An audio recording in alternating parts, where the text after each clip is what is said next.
आइए स्टार्ट करते हैं क्लास 12th सीबीएसई फिजिक्स के प्रीवियस ईयर क्वेश्चन सॉल्व करेंगे फॉर 1 मार्कर क्वेश्चन जो कि पहले आ चुके हैं from chapter number 1 that is electric charges and fields. ठीक है, पहला क्वेश्चन हमारे पास है दिल्ली 2019 दिल्ली रीजन में सीबीएसई का पेपर जो निकलता है 2019 का लास्ट ईयर का ही क्वेश्चन है। ठीक है, draw the pattern of electric field lines when a point charge of minus q is kept near an uncharged conducting plate। तो देखो कंडक्टिंग प्लेट होने का मतलब ये हो गया कि उससे चार्ज किया जा सकता है, पॉजिटिव नेगेटिव चार्ज उसमें पैदा किए जा सकते हैं। ठीक है, पोल्स क्रिएट किए जा सकते हैं। अब ये क्वेश्चन सॉल्व करने के लिए ना हमें 3 कॉन्सेप्ट्स का आना जरूरी है।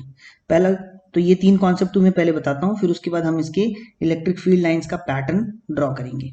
ठीक है, तो पहले देखो, पहली बात तो ये कि जब भी कभी माइनस क्यू चार्ज रखा हो, माइनस क्यू चार्ज रखा हो, तो उससे अगर ये इसके आसपास और कोई चार्जेस नहीं है सिग्निफिकेंट डिस्टेंस में, तब इसका खुद का एक इलेक्ट्रिक फील्ड क्रिएट होने वाला है, जिसका इलेक्ट्रिक फील्ड जो लाइंस बनेंगी वो किस तरीके से होंगी।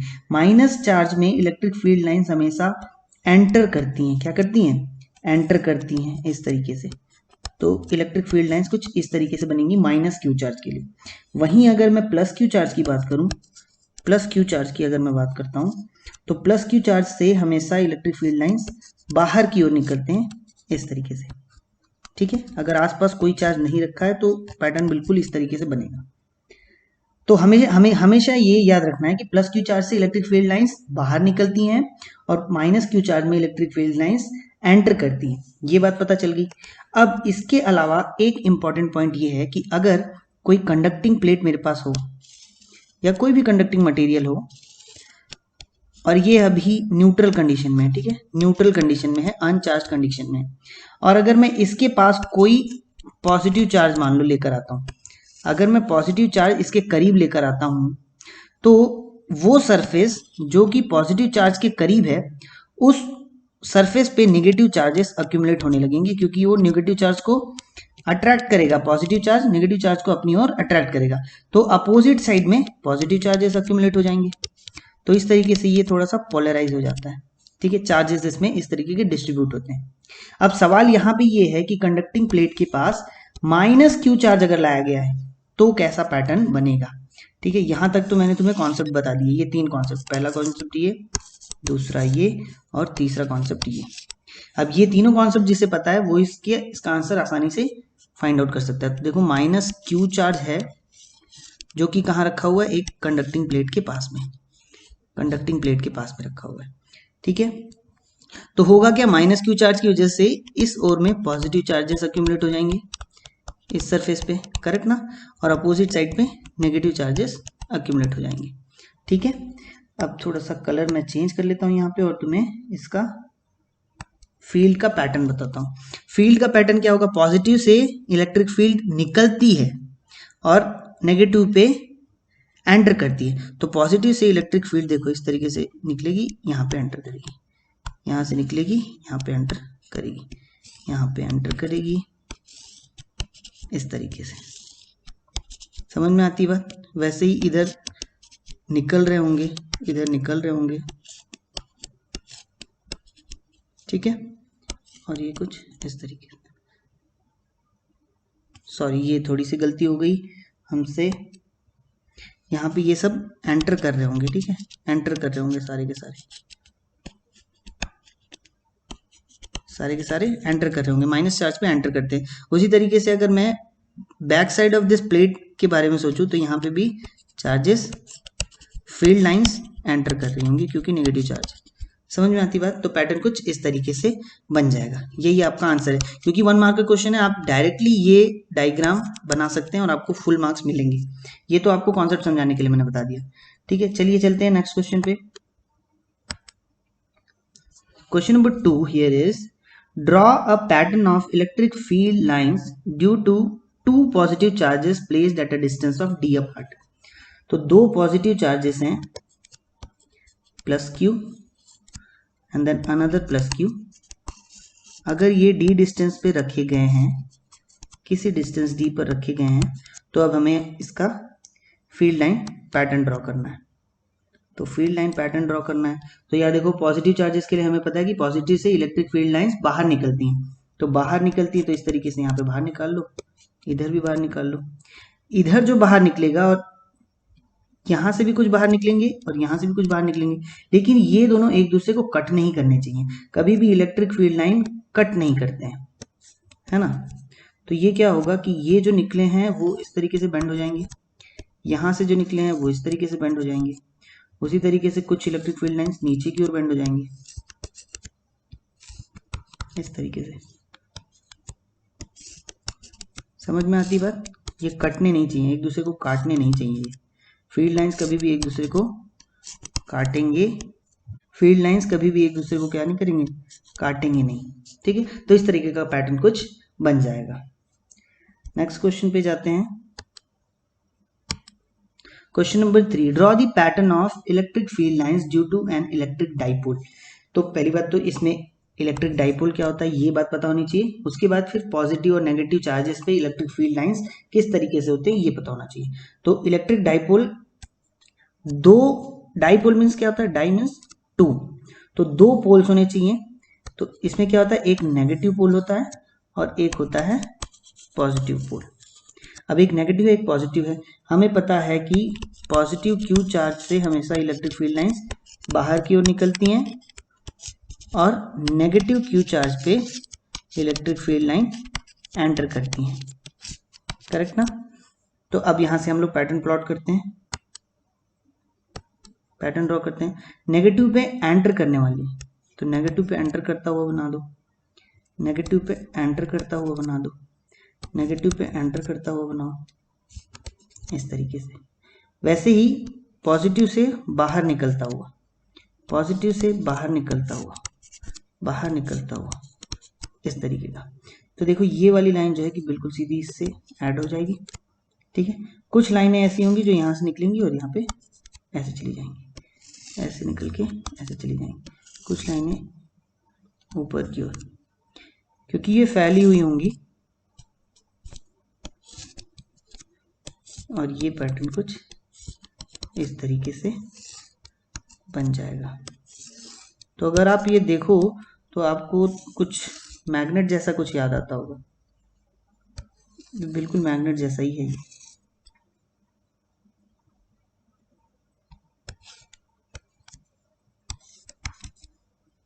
इस तरीके का कुछ पैटर्न बनेगा, ठीक है। तो बहुत इजी क्वेश्चन है, कोई कठिन बात नहीं है इसे बनाना। नेक्स्ट क्वेश्चन पे चलते हैं। Question number 4, why do the electrostatic field lines not form close loop. तो एक सवाल है, छोटा सा सवाल है, इसके लिए आपको इलेक्ट्रिक फील्ड लाइंस के प्रॉपर्टीज के बारे में पता होना चाहिए। ये प्रॉपर्टी ही है, this is one of the property कि इलेक्ट्रिक फील्ड लाइंस कभी क्लोज लूप नहीं बनाते हैं। तो what is the reason behind this. तो इसका रीजन ये है कि देखिए, जैसे कि अभी तक हमने बात किया 2-3 क्वेश्चंस में कि मान लो अगर पॉजिटिव क्यू चार्ज है तो पॉजिटिव क्यू चार्ज से इलेक्ट्रिक फील्ड लाइंस इस तरीके से बाहर निकलेंगी, ये बात हमें पता है, फील्ड लाइंस बाहर निकलेंगी, फाइन। लेकिन क्या कभी भी हमने इलेक्ट्रिक फील्ड लाइंस को इस पॉजिटिव क्यू चार्ज के अंदर बनाया क्या? नहीं, कभी भी चार्ज के अंदर फील्ड लाइंस को नहीं बनाया जाता है। क्यों? क्योंकि चार्ज के अंदर कोई फोर्स नहीं लग रहा होता है, इस सरफेस के अंदर कोई फोर्स नहीं लग रहा होता है। तो चार्ज के इनसाइड कभी भी कोई इलेक्ट्रिक फील्ड लाइंस नहीं प्लॉट की जाती हैं, इसलिए कभी भी इलेक्ट्रिक फील्ड लाइंस एक क्लोज लूप नहीं बना पाती। अगर इसके साथ यहाँ पे एक नेगेटिव क्यू चार्ज होता, डाइपोल की तरह होता, तो ये किस तरीके से फॉर्म करता, यहाँ से चार्जेस ऐसे निकलते इधर की हो जाते, फील्ड लाइंस निकलते और यहाँ की हो जाते, निकलते और नेगेटिव चार्ज में जाते। लेकिन ये चार्ज के सरफेस तक ही रह जाते, अंदर नहीं जाते। अंदर नहीं जाएंगे तो ये क्लोज लूप फॉर्म कभी भी नहीं कर पाएंगे। तो द रीजन बिहाइंड कि ये फील्ड लाइंस कभी भी क्लोज लूप क्यों नहीं फॉर्म करते हैं, रीजन उसका यही है कि field lines are not present inside the charges.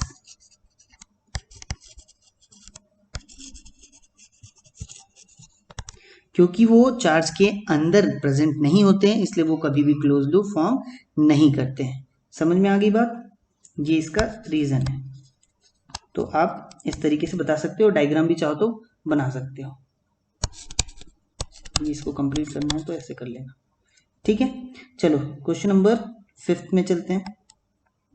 Question number 5, two equal balls having equal positive charges q coulomb are suspended by two insulating strings of equal length.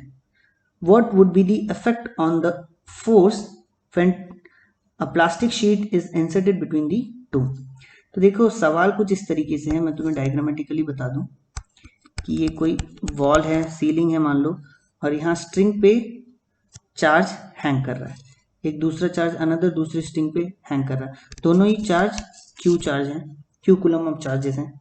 तो जब दो चार्जेस इस तरीके से रखे होते हैं किसी डिस्टेंस अपार्ट, मान लो ये डिस्टेंस r है, ये क्यू चार्ज है अगर, और ये भी क्यू चार्ज है, ये डिस्टेंस r है, तो इस कंडीशन में द फोर्सेस बिटवीन, फोर्स किस तरीके से लग रहा होगा इसका भी तुम्हें दिखा देता हूँ डायरेक्शन।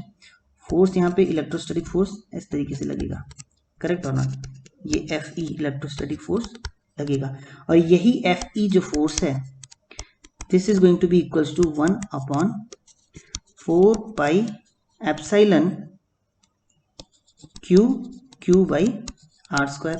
क्यू दोनों सेम क्यों लिखा है, यहाँ पे चार्जेस सेम है, अदरवाइज फॉर्मूला क्या होता है Q1 Q2 by R square. ये एप्सिलॉन जो है ये एब्सोल्यूट परमिटिविटी है, एप्सिलॉन क्या है, ये एब्सोल्यूट परमिटिविटी है, जो भी इस मीडियम की परमिटिविटी होगी।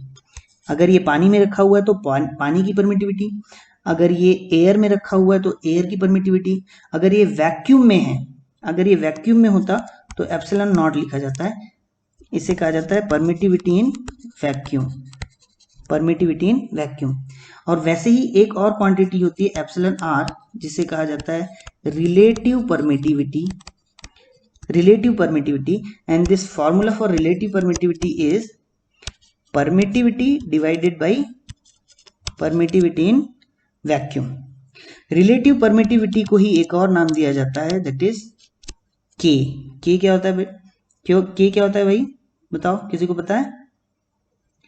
K is the dielectric constant, शायद आप लोगों ने सुना हो dielectric constant। तो डाइइलेक्ट्रिक कांस्टेंट K और एप्सिलॉन R सेम चीज है। अब इस सवाल में पूछा है कि अगर प्लास्टिक शीट इंसर्ट किया जाए तो प्लास्टिक शीट के लिए हमें पता होना चाहिए कि K is greater than 1। Plastic sheet के लिए क्या होता है, dielectric constant is always greater than 1। तो अब इस पर्टिकुलर फॉर्मूले से पहले एप्सिलॉन की वैल्यू निकाल लेते हैं। देखो यहाँ से अगर तुम्हें देखना है चाहिए K से निकाल लो, तो एप्सिलॉन को लिखा जा सकता है epsilon naught multiplied with K, ठीक है। अगर मैंने जब इंसर्ट करने के बाद की बात करते हैं, जब हमने क्या इंसर्ट कर लिया, प्लास्टिक शीट इंसर्ट कर लिया, that is permittivity K, sorry not permittivity, dielectric constant K, ये इंसर्ट कर दिया अगर इन बिटवीन, तो फोर्स का फॉर्मूला कैसे लिखा जाएगा 1/4 पाई एप्सिलॉन, एप्सिलॉन की जगह में क्या लिखा जाएगा epsilon not into K, epsilon not into K Q by R square. तो यहाँ पे डिनोमिनेटर में एक K दिखाई दे रहा है, because K is greater than 1, क्योंकि K ग्रेटर देन 1 है तो Fe क्या होने वाला है, रिड्यूस हो जाएगा। क्या हो जाएगा, force between the charges will reduce। तो forces between the charges is going to be reduced, why, because dielectric constant K जो कि प्लास्टिक मटेरियल का है वो 1 से ज्यादा है और वो डिनोमिनेटर में आ रहा है, और डिनोमिनेटर में आ रहा है तो ऑब्वियसली वो नंबर को कम कर देगा, तो फोर्स के इफेक्ट को वो कम कर देगा क्योंकि K 1 से ज्यादा है। समझ में आती है बात, फाइन। आगे बढ़ते हैं, नेक्स्ट क्वेश्चन देखते हैं। क्वेश्चन नंबर 6 ऑल इंडिया 2014 का क्वेश्चन है, why do the electric field lines never cross each other. तो देखो इसके लिए एक छोटी सी बात तुम्हें बताता हूं मैं। अगर इलेक्ट्रिक फील्ड लाइन कुछ इस तरीके से है, अगर ये इलेक्ट्रिक फील्ड लाइन है और इस पे अगर एक पॉजिटिव क्यू चार्ज अगर यहाँ पे रखा जाए तो इस पॉजिटिव क्यू चार्ज पे एक फोर्स लगता है which is in the direction of electric field. ये फोर्स लगता है which is in the direction of electric field होता है। ठीक है, ये तो स्ट्रेट लाइन की बात हो गई, अगर इलेक्ट्रिक फील्ड स्ट्रेट हो। अगर फील्ड लाइन इस तरीके से होता, इस तरीके से होता, तो इस कंडीशन पे किसी भी एक पॉइंट पे अगर मैं चार्ज को लाता हूं तो उस पे फोर्स एक पर्टिकुलर डायरेक्शन में लगेगा। और वो डायरेक्शन कैसे फाइंड आउट किया जाता है? वो डायरेक्शन फाइंड आउट करने के लिए हमें टेंजेंट ड्रॉ करना पड़ता है इलेक्ट्रिक फील्ड लाइन के। इस तरीके से अगर मैं टेंजेंट ड्रॉ करूंगा तो ये मुझे फोर्स का डायरेक्शन देगा। अगर मैं इस पॉइंट के बारे में सोचूं तो यहाँ पे मुझे टेंजेंट प्लॉट करने पड़ेगा जो कि मुझे फोर्स का डायरेक्शन देगा। करेक्ट। अब अगर किसी सिस्टम में इलेक्ट्रिक फील्ड लाइंस मान लो कि ऐसी बनी हुई हैं कि वो एक दूसरे को क्रॉस कर रही हैं, मान लिया कि इस तरीके का इलेक्ट्रिक फील्ड लाइन पैटर्न है, तो इस पर्टिकुलर कंडीशन में अगर मैं दो पॉइंट लेता हूं, चलो पॉइंट 1 एंड पॉइंट 2। अब इन पॉइंट 1 और पॉइंट 2 के बारे में डिस्कस करते हैं। देखो पॉइंट 1 पे अगर मुझे फोर्स ऑन द चार्ज निकालना हो, अगर किसी चार्ज को इस फील्ड में लाया गया, पॉइंट 1 पे लाया गया, तो उस पे फोर्स जो होगा वो टेंजेंट लगेगा, इस तरीके से टेंजेंट लग जाएगा। करेक्ट। वेट, ये इस तरीके से फोर्स का डायरेक्शन होगा, है ना, टेंजेंट होगा, either it will be in this direction और it will be in the opposite direction. लेकिन अगर पॉइंट 2 की बात की जाए तो देखो एक टेंजेंट इस तरीके से बनेगा और एक टेंजेंट इस तरीके से बनेगा, ये भी एक बन रहा है और ये भी एक बन रहा है। तो अब भाई फोर्स क्या एफ के डायरेक्शन में लग रहा है या एफ डैश के डायरेक्शन में लग रहा है? तो ये हमें कंट्राडिक्टरी कंडीशन दे रहा है कि फोर्सेस के दो डायरेक्शन मिल रहे हैं एक ही पोजीशन पे अगर चार्ज को लाया जाए तो, जो कि पॉसिबल नहीं है। एक चार्ज को किसी इलेक्ट्रिक फील्ड में रखा गया तो वो उसके ऊपर लगने वाला फोर्स का डायरेक्शन एक पर्टिकुलर फिक्स्ड डायरेक्शन होना चाहिए, एक ही डायरेक्शन होना चाहिए। दो डायरेक्शन में फोर्सेस एक ही जगह पर किसी चार्ज पर नहीं लग सकते। और इलेक्ट्रिक फील्ड लाइंस के इंटरसेक्ट करने का मतलब हुआ कि एक ही जगह पर एक चार्ज पर एक से अधिक डायरेक्शन में फोर्स एक्ट कर रहे हैं, विच इज नॉट पॉसिबल। किसी भी चार्ज पे किसी भी इलेक्ट्रिक फील्ड के अंदर किसी पॉइंट पे एक ही डायरेक्शन पे फोर्स लगता है, and that is the reason कि इलेक्ट्रिक फील्ड लाइंस कभी एक दूसरे को क्रॉस नहीं कर सकते। ठीक है, तो इसका रीजन आपको ये लिखना है, रीजन आपको ये लिखना है, रीजन ये लिखना है कि force acting on any charge particle in any given field at a point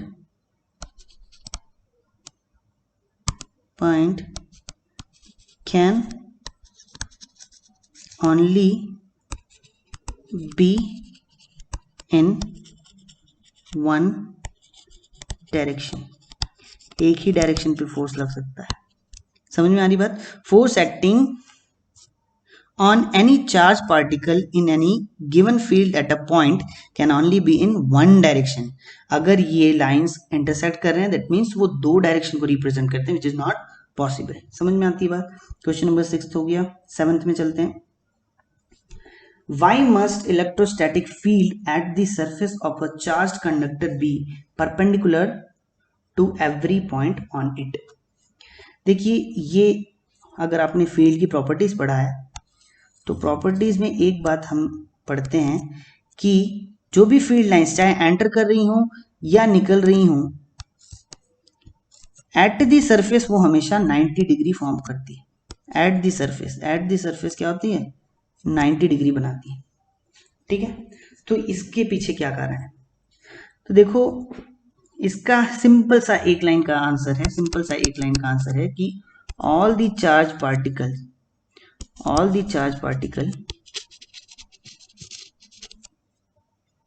charge particle surface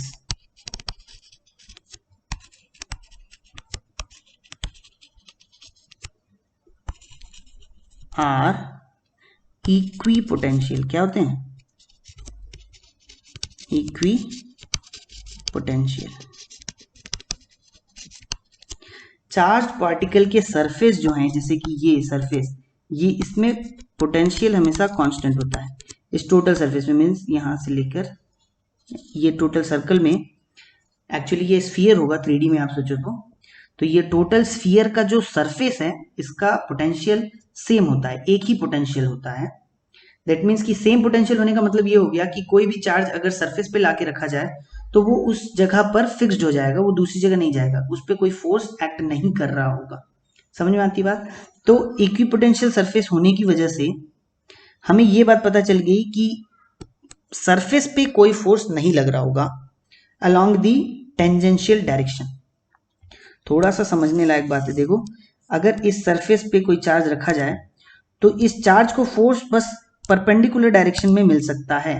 wait, I am sorry, हाँ, इस चार्ज को फोर्स सिर्फ परपेंडिकुलर डायरेक्शन में मिल सकता है, लेकिन टेंजेंशियल डायरेक्शन में कोई फोर्स नहीं मिल सकता। कौन से डायरेक्शन में? इस टेंजेंशियल डायरेक्शन में कोई फोर्स का कंपोनेंट नहीं होना चाहिए। समझ में आती बात? अब जैसे ही ये इलेक्ट्रिक फील्ड लाइंस हम परपेंडिकुलर ड्रॉ करते हैं, जब भी हम electric field lines perpendicular draw करते हैं सरफेस पे, इसका मतलब कि इस फोर्स का कोई भी कंपोनेंट इस हॉरिजॉन्टल डायरेक्शन में नहीं आएगा। जब हॉरिजॉन्टल डायरेक्शन में कोई भी फोर्स का कंपोनेंट नहीं आएगा, तब हम ये बात कह सकते हैं श्योरली कि ये सरफेस जो है इक्विपोटेंशियल सरफेस है। समझ में आती बात? इसलिए हमेशा निकलते हुए एट दी सरफेस हमेशा लाइन परपेंडिकुलर होती है, ताकि उसमें कोई भी फोर्स का कंपोनेंट अलोंग दी सरफेस ना आए, टेंजेंशियल टू द सरफेस ना आए। ठीक है, तो ये एक सिंपल सिंगल लाइन का आंसर है। बाकी आपको समझ में आना चाहिए, इसलिए मैंने आपको ये सब डायग्राम से समझाया है। ठीक है, चलो आगे बढ़ते हैं क्वेश्चन नंबर 8 के लिए। Question number 8 is 2 point charges Q1 and Q2 are placed at a distance d apart as shown in the figure. The electric field intensity is 0 at the point P on the line joining them as shown in the figure, and write 2 conclusions that you can draw from this. Delhi 2014 का question है। ठीक है, Q1 Q2 इस तरीके से ये diagram आपको दिख रहा है। यहाँ पे Q1 प्लेस्ड है, यहाँ पे Q2 प्लेस्ड है, और पॉइंट P पे इलेक्ट्रिक फील्ड इंटेंसिटी इज 0, और दोनों ही चार्जेस सेम है। मीन्स दोनों ही पॉजिटिव चार्जेस हैं, क्योंकि प्लस और माइनस नहीं बताया तो दोनों ही चार्जेस को आइदर पॉजिटिव ले लिया जाए या तो नेगेटिव ले लिया जाए। ठीक है, तो चलिए, अगर दो चार्जेस इस तरीके से रखे हुए हैं Q एंड Q, ठीक है, अब देखो इन दोनों को मैं पॉजिटिव चार्जेस मान लेता हूं, और साथ ही साथ तीसरा जो टेस्ट चार्ज हम लोग रखेंगे उसे भी पॉजिटिव चार्ज मान लेता हूं, ताकि फील्ड के बारे में हम पता कर सकें कि जहां पे फोर्स 0 हो जाएगा वहां पे फील्ड भी 0 होगा। करेक्ट और नॉट? तो अब ये जो लाइन है, line joining these two charges, इस लाइन पे अगर कोई ऐसा पॉइंट है जहां पे इलेक्ट्रिक फील्ड 0 है, तो उस पॉइंट के हिसाब से हमें 2 कंक्लूजन्स निकालने हैं। ठीक है, अब देखो यहाँ पे पॉइंट P कह रहा है कि यहाँ पर है। अगर इस पॉइंट पे P पर, ये Q1 था, ये Q2 था, P पर अगर electric field at P is 0, तो इसके लिए क्या क्या कंडीशंस नेसेसरी हैं वो देख लेते हैं। तो देखो, कंडीशंस नेसेसरी, यहाँ पे Q1 और Q2 के पॉजिटिव नेगेटिव होने की बात नहीं कही गई है, तो हमें कंक्लूजन्स में ये भी बताना पड़ेगा कि वेदर Q1 इज पॉजिटिव और Q2 is positive, whether both of the charges are positive, क्या दोनों में से एक चार्ज पॉजिटिव एक नेगेटिव है, तो कौन सा नेगेटिव होगा कौन सा पॉजिटिव होगा। बहुत सारे सवाल यहाँ पे बनते हैं। कंडीशन हम लोग मैक्सिमम कितना निकाल सकते हैं यहाँ से, हमें ये पता करना है, क्या Q1 और Q2 का मैग्नीट्यूड सेम होगा या अलग अलग होगा, ये बात। ठीक है, तो पहली बात तो हमें ये पता चलनी चाहिए कि देखो Q1 Q2 और P के बीच का डिस्टेंस अगर मैं D2 लेता हूं, और Q1 और D1 के बीच का डिस्टेंस अगर मैं D1 लेता हूं, तो यहाँ पे देखो तुम्हें दिखाई दे रहा है कि D1 is greater than D2। ठीक है, अब क्योंकि E पर इलेक्ट्रिक फील्ड 0 है, अगर फील्ड 0 है, फील्ड का फॉर्मूला क्या होता है, electric field is equal to force divided by Q, force divided by charge.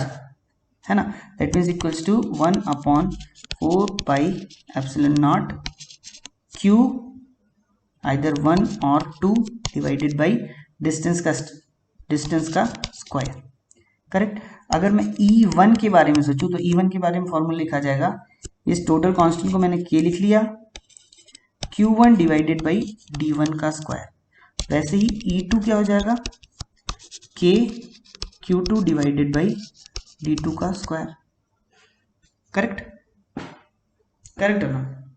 तो ये फील्ड इस तरीके से बन रहा है।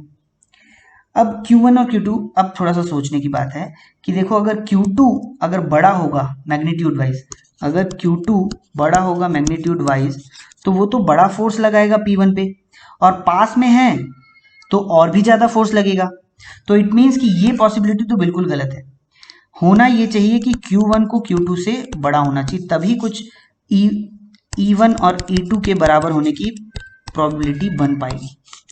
करेक्ट, ये एक बात हो गई।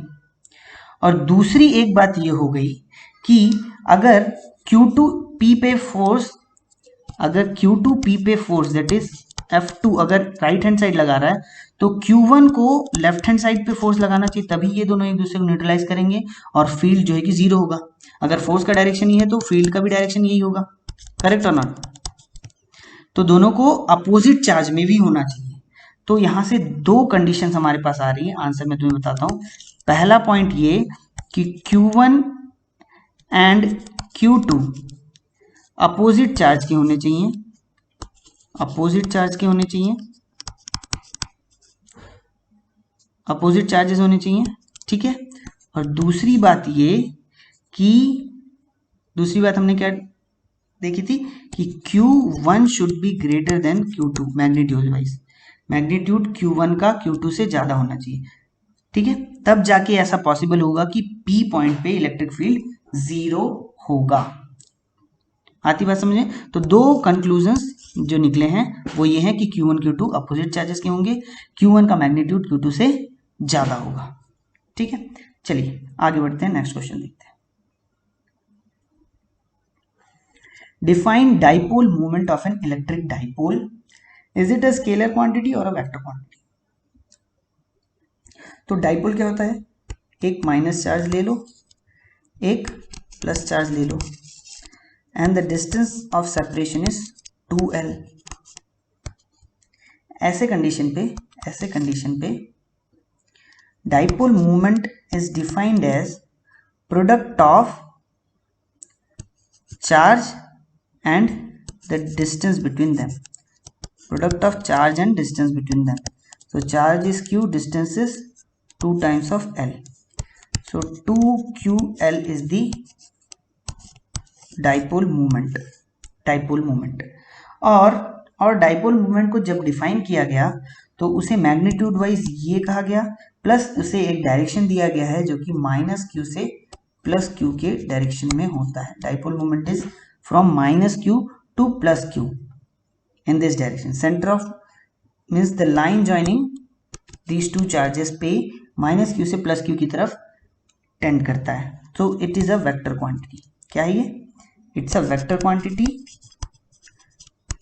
Dipole moment is a vector quantity and the magnitude is given as product of charge multiplied with distance of separation। ठीक है, चलो एक मार्क का क्वेश्चन है, इतना सफिशियंट है। नेक्स्ट क्वेश्चन पे पहुंचते हैं। Question number 10, draw a plot showing the variation of electric field with distance r due to a point charge q। एक पॉइंट चार्ज q है यहाँ पे।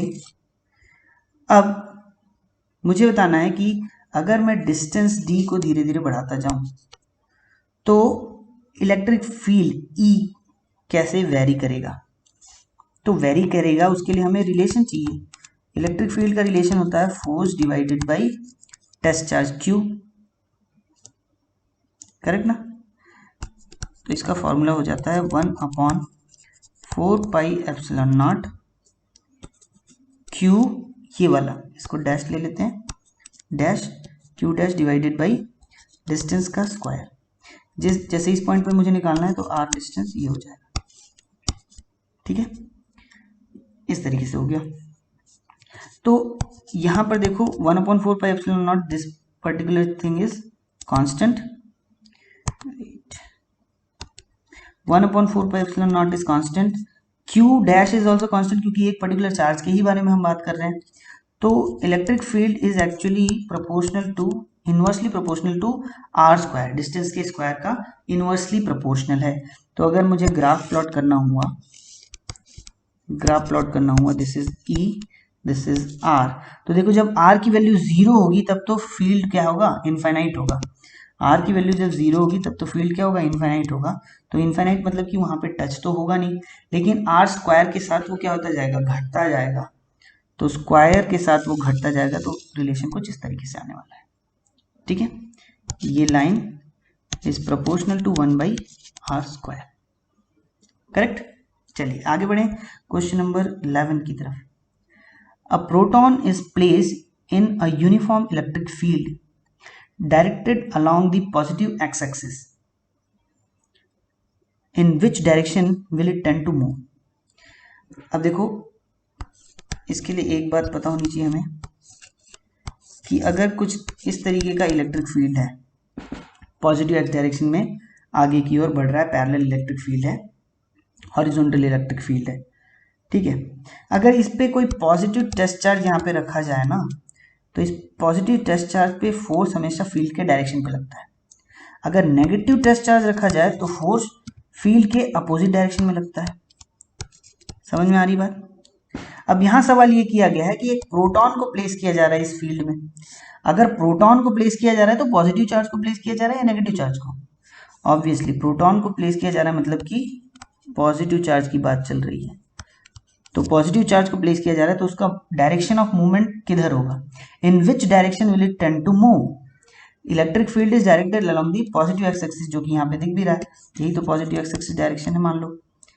तो सेम डायरेक्शन में proton will tend to move in the direction of positive x axis.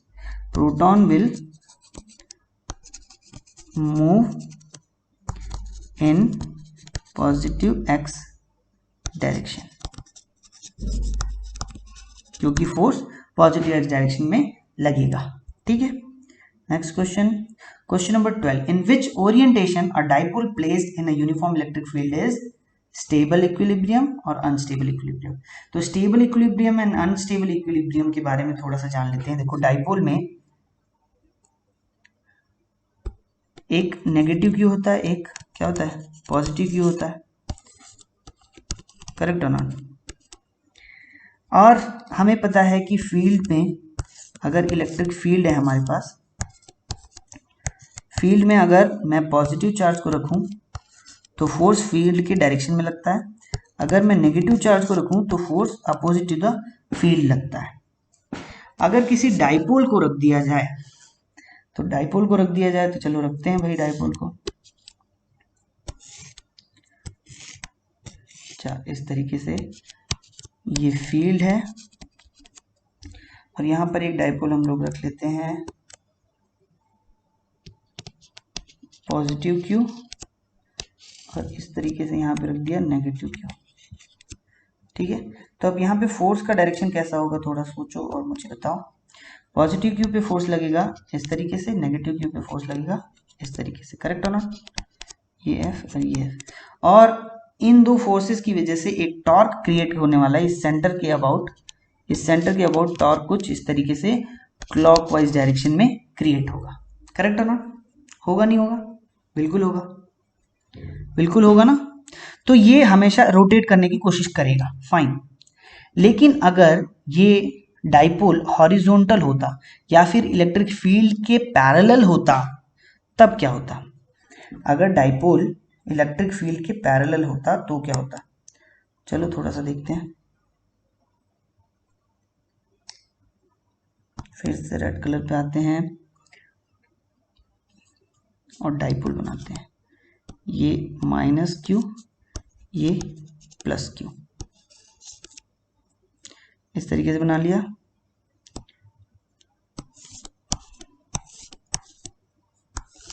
ये field lines कुछ इस तरीके से मान ली. ठीक है,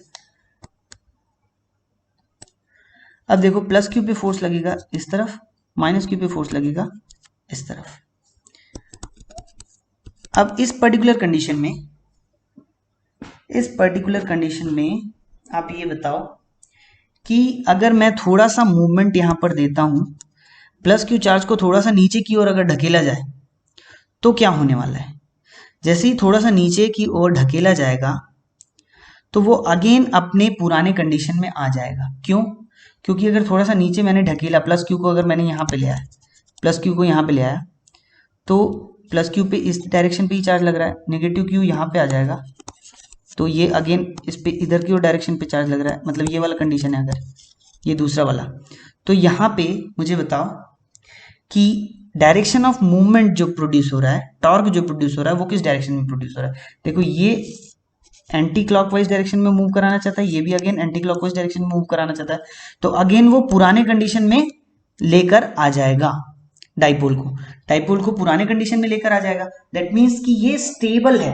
अगर आपका डाइपोल इस तरीके से रखा गया है कि positive charge is along the electric field और negative charge is opposite in the direction of electric field, जो ये कॉन्फ़िगरेशन दिखाया गया है, ऐसे रखा गया है, ये कौन सा है, स्टेबल इक्विलिब्रियम है, स्टेबल इक्विलिब्रियम है। समझ में आती है बात। वैसे ही दूसरा कंडीशन मैं आपको यहाँ पे बताता हूँ, थोड़ा सा जगह मुझे चाहिए होगा,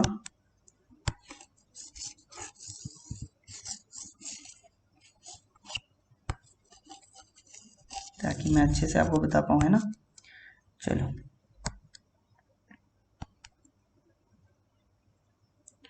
देखो फील्ड लाइंस फिर से मैं ड्रॉ कर रहा हूँ, थोड़ा सा ध्यान से देखना बिल्कुल।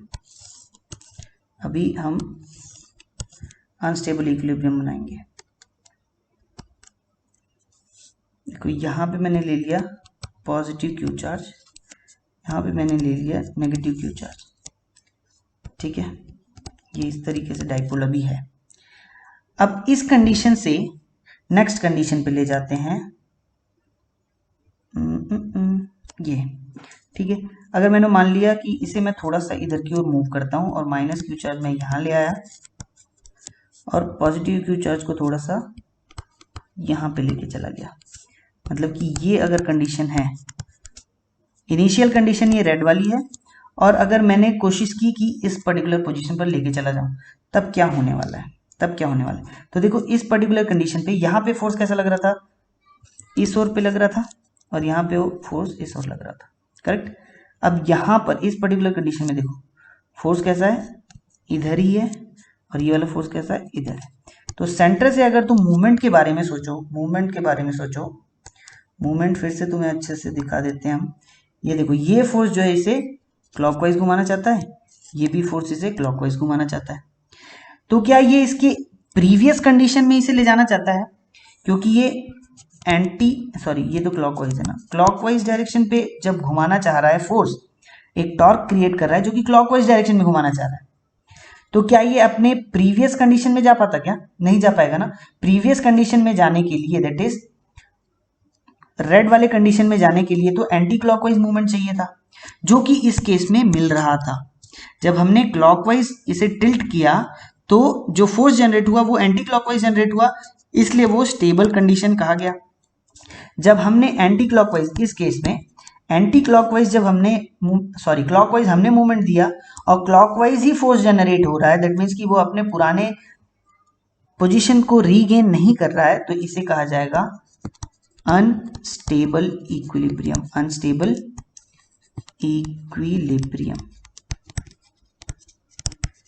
समझ में आती बात। ये है स्टेबल इक्विलिब्रियम। तो दो कंडीशंस इस तरीके से थे, स्टेबल इक्विलिब्रियम के और अनस्टेबल इक्विलिब्रियम के। तो डायरेक्शन आपको सीधे सीधे करना है कि फील्ड इस तरीके से बना लो और दिखा दो भाई कि पॉजिटिव चार्ज अगर फील्ड वाले तरफ में है और negative charge opposite to the field वाले डायरेक्शन में है, तो फिर ये क्या हो जाएगा, स्टेबल इक्विलिब्रियम हो जाएगा। और वैसे ही अपोजिट कर लोगे तो अनस्टेबल इक्विलिब्रियम हो जाएगा। समझ में आती बात। आगे बढ़े, क्वेश्चन नंबर 13 देखते हैं। 2 point charges having equal charges separated by 1 meter distance experiences a force of 8 Newton.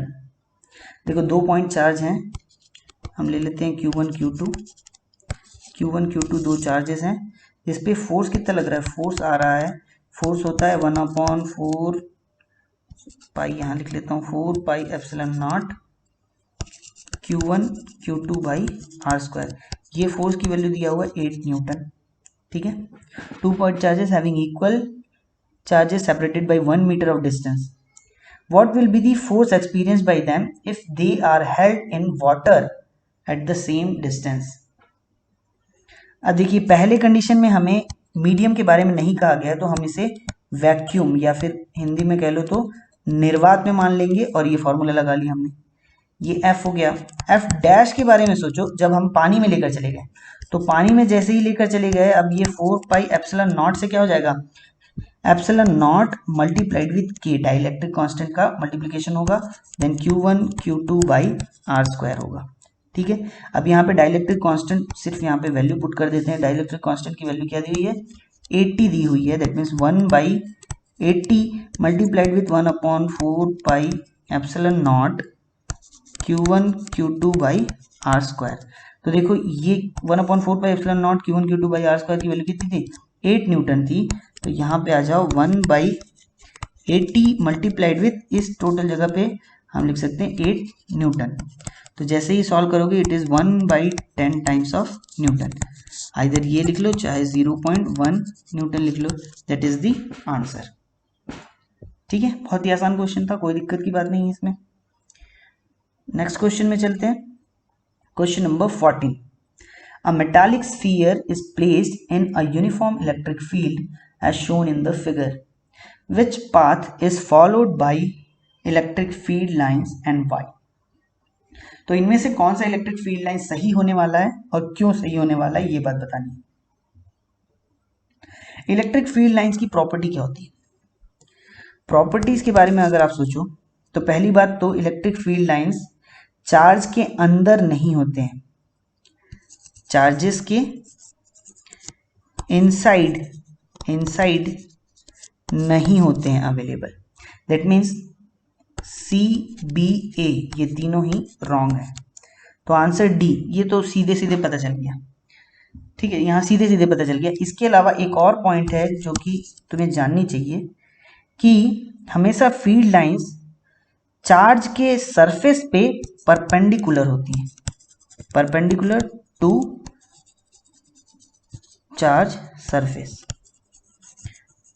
Charge के सरफेस पे परपेंडिकुलर होती है। और यहाँ पे आप देखोगे तो ये परपेंडिकुलर एंटर कर रही है, तो ये वाला डी पॉइंट बिल्कुल सही है, दोनों पॉइंट को ये कवर कर रहा है। हालांकि इसमें ऐसा कोई ऑप्शन है नहीं जो पहला पॉइंट को फॉलो कर रहा हो और दूसरे को ना फॉलो कर रहा हो, तो ऐसा तो है नहीं, तो सीधे एक ही ऑप्शन डी इसमें चूज करना बहुत ही आसान है। ठीक है, क्वेश्चन नंबर 15 में चलते हैं। Question number 15 is point out whether the following statement is right और wrong. The mutual forces between two charges do not get affected by the presence of other charges। तो ये बात बिल्कुल सही है, क्योंकि ये कंजर्वेटिव फोर्सेस होते हैं वैसे भी। तो चाहे आप ग्रेविटेशनल फोर्सेस के बारे में पढ़ लो, चाहे आप इलेक्ट्रोस्टैटिक फोर्सेस के बारे में पढ़ लो, ग्रेविटेशनल फोर्सेस में अगर दो मासेस m1 और m2 इस तरीके से हैं, तो m1 m2 पे एक फोर्स लगाएगा, m2 m1 पे एक फोर्स लगाएगा जो कि अट्रैक्शन का फोर्स होगा। सॉरी, ये रिपल्सन वाला फोर्स तो मासेस में आता ही नहीं है, अट्रैक्शन का फोर्स होगा। तो ये फोर्स इक्वल होंगे, अपोजिट इन द डायरेक्शन होंगे, है ना।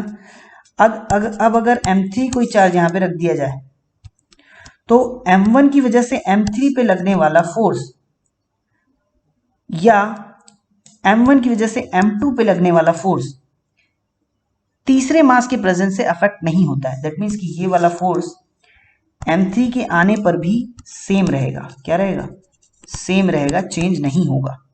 ठीक है, उसी तरीके से चार्जेस में भी है कि अगर मेरे पास Q1 चार्ज है, Q2 चार्ज है, ठीक है, और Q1 की वजह से Q2 पे एक फोर्स लग रहा था, यहाँ पे फोर्स लग रहा था जिसे मैं लिख देता हूं K Q1 Q2 by R square. अब मान लिया मैंने एक तीसरा चार्ज ला दिया यहाँ पर, अब इनके बीच में भी एक फोर्स लगने लगा K Q1 Q3 by R square. लेकिन Q3 के आने से Q2 पे लगने वाला ये वाला फोर्स चेंज नहीं होगा। क्या बात समझ में आती है। Q3 के आने से Q2 पे लगने वाला फोर्स, Q1 की वजह से जो Q2 पे फोर्स लग रहा था वो फोर्स चेंज नहीं होगा। हाँ, ये बात जरूर है कि एक फोर्स और पैदा हो जाएगा जो कि Q3 की वजह से आ रहा है, लेकिन Q1 और Q2 के बीच का जो म्यूचुअल फोर्स था वो तीसरे चार्ज के आने से होने पर या ना होने पर वो इफेक्ट नहीं करता है, उस पर कोई चेंजेस नहीं आती है। ठीक है, तो ये बात बिल्कुल सही है that the mutual forces between two charges do not get affected by the presence of other charge. तो ये चार्ज के लिए भी सही है, अगर ग्रेविटेशनल फोर्स में मासेस के लिए भी बात की जाए तो भी ये सही है। ठीक है, तो आई होप कि ये सारे क्वेश्चंस आपको समझ में आए हों। नहीं समझ में आए हों तो आप मुझे बताइए, कमेंट करके बताइए। मुझे व्हाट्सएप आप कर सकते हैं, आप मेरे ग्रुप में ऐड हो सकते हैं। फाइकन क्लासेस का एक ग्रुप भी है, व्हाट्सएप ग्रुप, जिसमें बच्चे डिस्कस करते हैं, अपने डाउट्स क्लियर करते हैं। There are few teachers those who help students to solve their problems, to help them with their doubts. Okay, तो चलिए, thanks for listening and we'll come up with the next video with maybe 2 mark का question और maybe 3 mark का question. Chapter 1 हम पहले complete करेंगे, 5 mark का questions भी देखेंगे, सारे क्वेश्चंस धीरे धीरे सॉल्व करेंगे और प्रीवियस ईयर के वही क्वेश्चंस किए जाएंगे जो कि रिवाइज सिलेबस में हैं, जो कि डिलीटेड पोर्शन में नहीं है। डिलीटेड पोर्शन के क्वेश्चंस हम नहीं करेंगे, बिल्कुल स्पेसिफिक स्टडी करने वाले हैं सीबीएसई क्लास 12th के लिए। ठीक है, चलिए बाय बाय, टेक केयर।